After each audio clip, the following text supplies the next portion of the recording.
So I associate Sun and Bass with you for some reason. I've only been here, this is the second year. But this is where I see a natural Dom and Roland in his element. If I was David Attenborough, now we see the Dom and Roland on the beach, relaxing or eating a massive ravioli. I just see you enjoying yourself. I don't really see you, we don't hang out socially. We live miles away from each other, but we like to see each other when we see each other. And this is where I see you socially, so I don't know if that's why I associate this with you, but I mean, you were up on the stage raving and tributed Randall last night. Isn't this your first year? Second. Yeah, 2018 I came, but I can't afford to come. I've got to wait until I'm invited to come and work here. Yeah, I mean, I do love this place, and I do feel very at home here. The beach is my spot. Everything revolves around me being on a lounger, just chatting with people, and yeah. Can you relax easily? Yeah, I find it quite easy to relax. I don't, see. No, I can give tell. Me some tips. Give me some give me some tips on how to relax. Breathe. What's that? Just breathe a bit. Just stop talking. Can't help it. I literally can't help it. I was telling myself to stop talking while I was recording Vision Radio earlier on. No, I don't. It's a nervous energy. I don't. Yeah, literally, I'm doing it now. The breathing helps with that. I can breathe through my nose. Yeah. I'm not showing off. We all can. Yeah. But how do you clear your mind? I'm just asking you. I'm not asking for advice now. How does a Dom and Roland clear their mind? Well, I had a little moment in the club yesterday. I think I'd drunk too much, had too much sun, and I thought, I'm feeling a bit wobbly. And I just sat on one of the benches at the back of the club, and I closed my eyes, and I just took some deep breaths.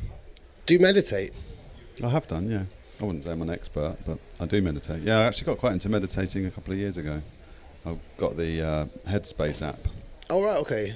And that helped a lot.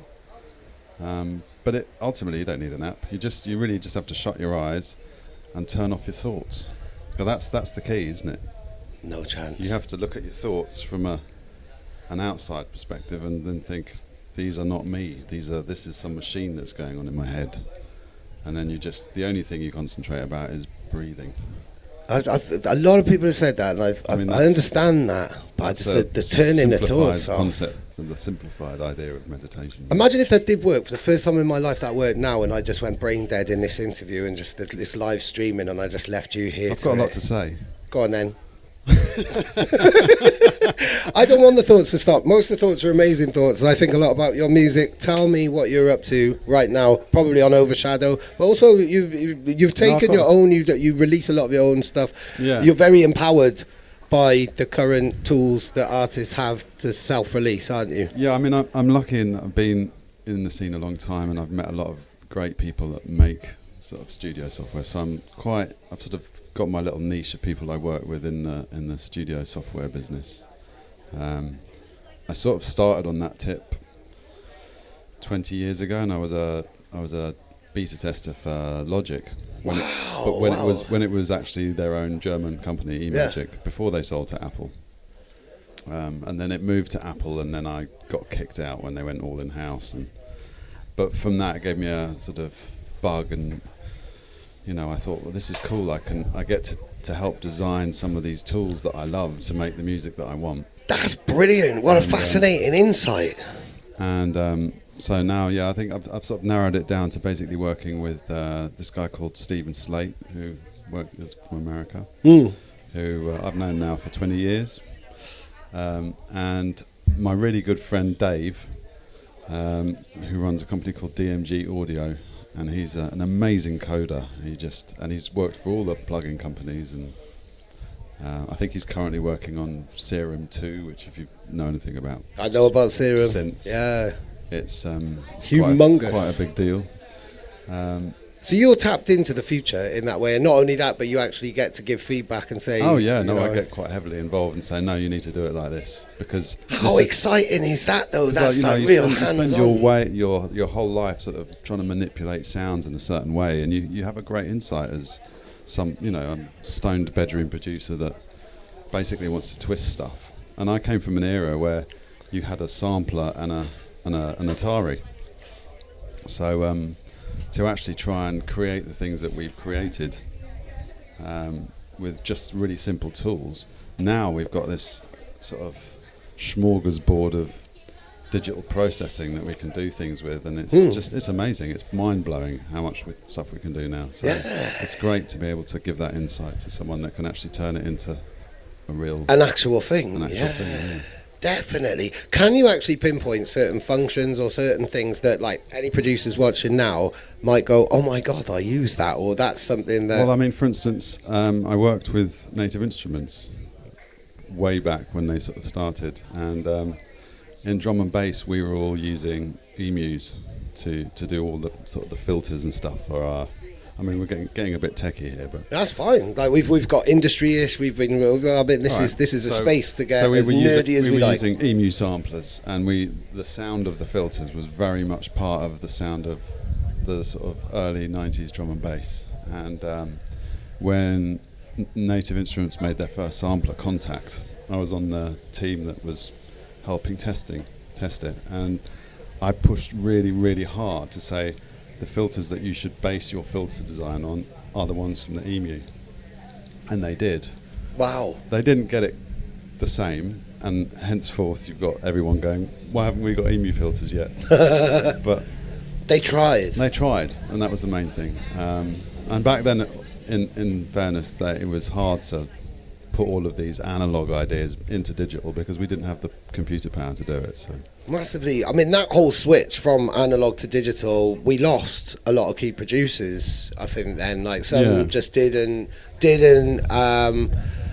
transform or move, kind of into that one quite so well because analog was their thing, really. Well, I think it's only really now that digital has actually caught up with the sound of analog, and there's still people that argue that it hasn't. So I'm now, I was a big analog head. I had a whole room full of analog gear, and your whole branding, your whole name and everything kind of indicates. But I'm now, I'm now in the laptop with, there's these very cool Stephen Slate headphones that I've helped him develop, which sort of give you a room to work inside your head. You can change that room as well, can't you? You've told me about this in an interview. Yeah. This is mind blowing, like sorcery. I'm very happy doing that now. I'm just happy with my laptop and none of this hot gear that rinses my electricity bill, and so even better for the planet. And I think it sounds good now. So I'm happy. I would say what is the latest coming out from you at the moment? Talk about your music. Music-wise? Yeah. Loads of stuff's happening. I've got still got Dom Roland Productions going slowly, and I've also started another label called Individual, which I started in 2021, I think. In the wake of lockdown and stuff like that. Yeah, just after that. Yeah, I think. I can't quite remember. But that's in its third or fourth release now. What inspired the new brand? I just wanted something different, and then because of the whole Brexit thing, my label and the deal I have operates out of the UK, and Individual is run by Pressure from Samurai. Yeah. Based in Berlin now. So that's based in Europe. So he runs that for me, and it means that I can then gauge as to which one runs better for the future. I mean, hopefully all of this political crap will get sorted out, and we live in hope. We live in hope. Yeah. Big up Overshadow as well. It's been such a breath of fresh air, and just everything that they're doing, and the heritage and everything. It's the perfect kind of balance of old and new. That's the main thing. They're lovely people, and I've known Sai, who runs the label with Sean, who's obviously part Deep Blue. Well, he is Deep Blue, and Bex, Sai's partner. I mean, they're loveliest people, and Sai was actually the person that originally signed me to Moving Shadow back in '94. So wow. He was the guy that listened to the demo, and got in touch. That's amazing. That's a real full circle moment. That's a full circle moment in terms of our conversation here as well. In terms, because my first question was about your finding earlier gigs and stuff in that era, but to have that full circle, to have that consistency really, and to be working with people who know your journey and were there at the start as well. Yeah. That, I mean, I think, you know, you're a very, very independent person. We've talked about you self-releasing a lot and having your own labels and stuff like that. But if you are going to work with a label, the connection that the label deep. I work with, and obviously I do also work with Metalheadz. But that's again, which I still think, like, I still listen to Last Refuge of a Scoundrel regularly now. It's one of my favourite albums I've made. Actually, I think I always, when I made the Metalheadz release, I wanted to make something that I thought was as good as my first album. Because I'm quite critical of my own albums, and I've never, all the albums I've done since the first one, Industry, I've just not thought as good until Last Refuge of a Scoundrel, and I thought, actually, I think I might have nailed that one. Wow, cool. But I think that was, again, because I had this love of going to Blue Note and Goldy and the whole Metalheadz brand from way back in the beginning, before I even made music, so I think that obviously inspired the music that came through me. Yeah, it surprised me actually. I remember when we interviewed around about the time, there was actually your first Metalheadz release.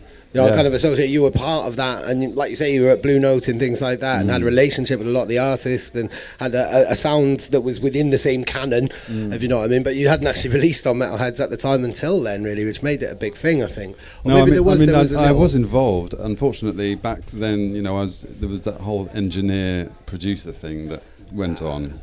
Yes. So I actually, you know, I did engineer the Ed Rush EP and partly produced it as well.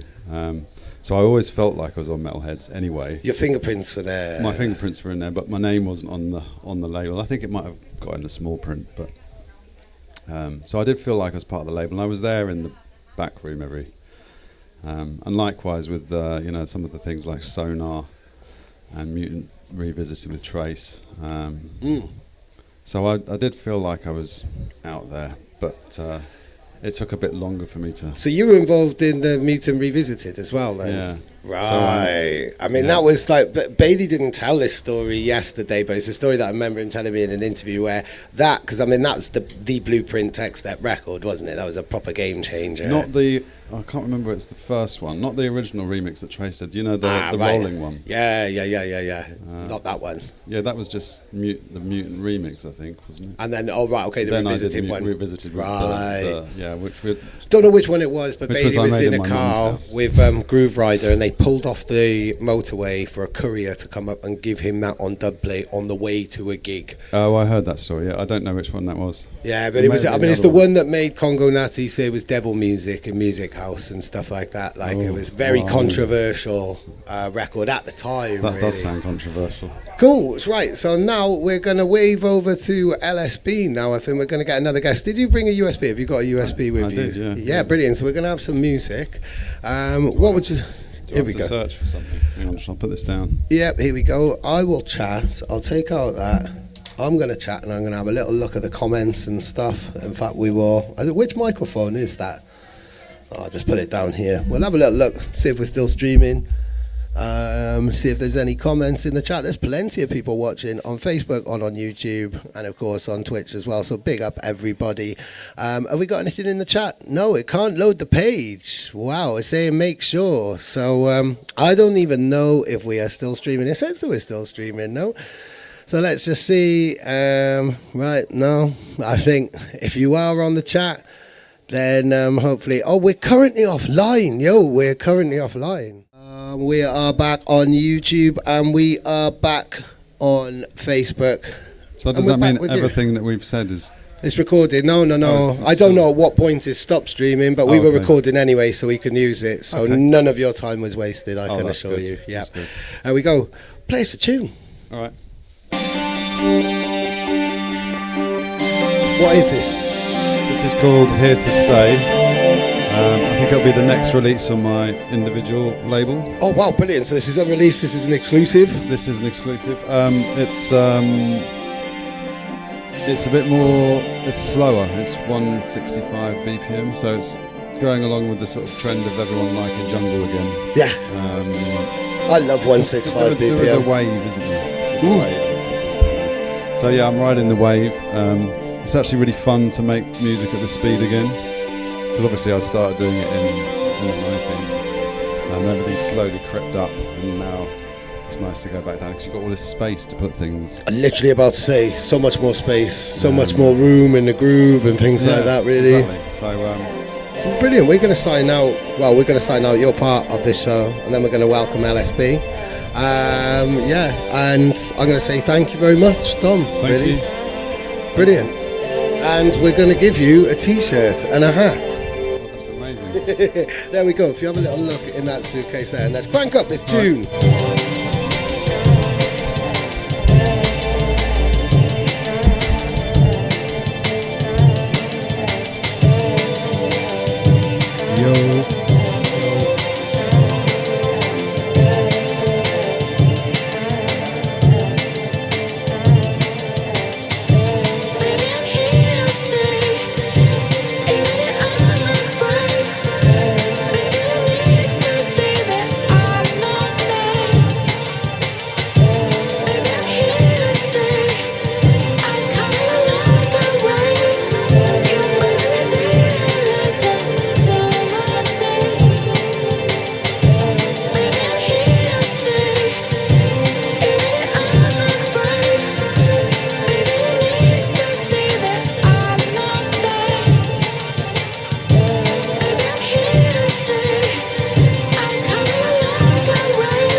And Gremlins in the system, so you are all treated to an absolute exclusive there from Dom and Roland, here to stay. And I'm kind of wishing I could be here to stay. I mean, I'm not, because I've missed my family and loads of other stuff that I got home, but this is the type of place that I would love to be here to stay.